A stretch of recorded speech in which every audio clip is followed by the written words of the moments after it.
Sa kulay at texture pa lang, mapagkakamalan mo itong gatas. Pero hindi ito galing sa kambing, kalabaw o kaya naman baka. Gawa ito sa soya. Ang vegan milk alternative, soy milk. Tuturuan tayo ng ating magsasakang reporter, si Mr. Mayor Laison, kung paano gumawa ng soya milk. Yes po. So yun po yung seeds natin. From seeds, binanlawan lang po natin yan. Tapos kailangan natin siyang ibabad ng 4 to 5 hours. Ano? Okay, yan po yung tubig natin. Binabad natin. Okay po. 5 oras. Tingnan nyo yung original niya. Yung original size niya ay ganito kaliit. Parang gamunggo. Tapos, kapag nababad siya ng 5 oras sa tubig, mag-expand siya into 3. Mag-expand siya, tapos lalaki siya, ng almost double. Tapos, bukod dyan, mas madali na ngayon siyang mapiga. Mapisa. Para po, lumabas din po yung katas niya kapag ginano natin, kapag ginrind natin. Yun po kasing milk niya. Ayun na!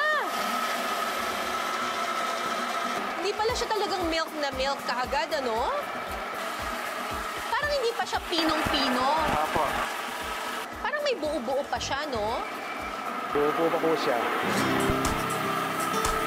So, ito na yung ating na-grind. Pero parang hindi pa siya pwedeng inumin as milk. Kasi tingnan nyo, parang may buo-buo pa siya, tapos ang lapot-lapot pa ng texture niya.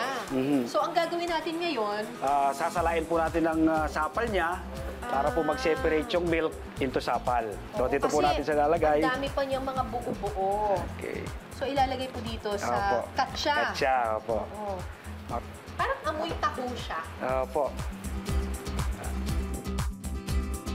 Ang nilutong soy milk nilalagyan lang ng coagulant para tumigas at maging taho o tokwa na dalawang klase ng tofu.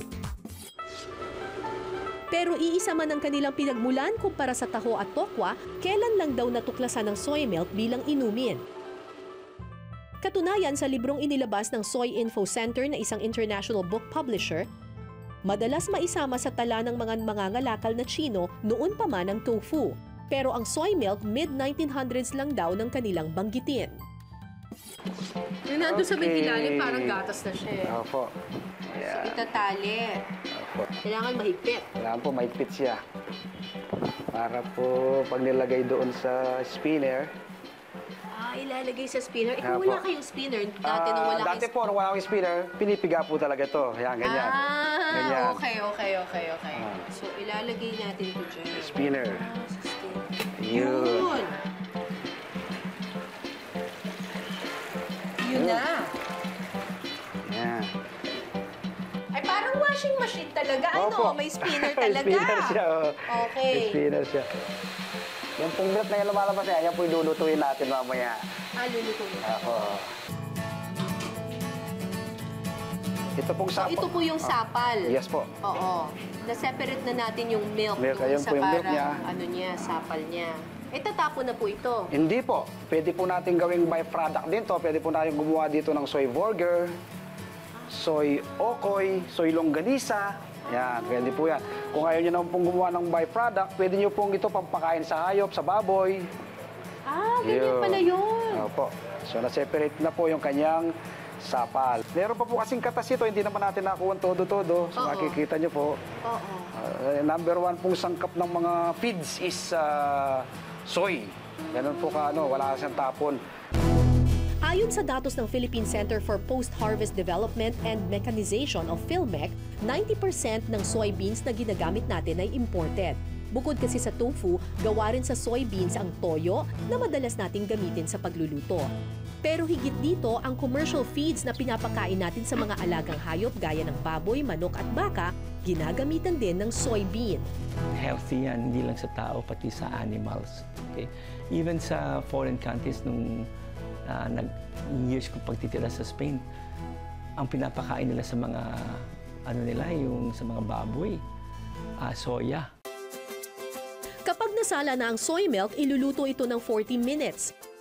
Kapag luto na, ilalagay ang soy milk sa bote at palalamigin. Kasi po wala tayong preservatives, kailangan po natin ipa-freeze po talaga natin para magtagal ang ating produkto. Pag rep nyo lang po inilagay, pagkaluto, magtatagal lang po yan 2 to 3 days. Pero kapag frozen po yan, abot po yan ng mga 6 months. Malinam naman. Opo.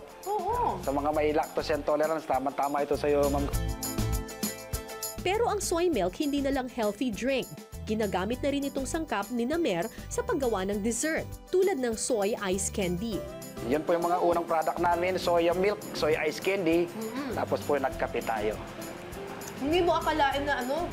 Na Gawa siya sa soya? Yes po. Ayun po. Malinamnam. Yes po.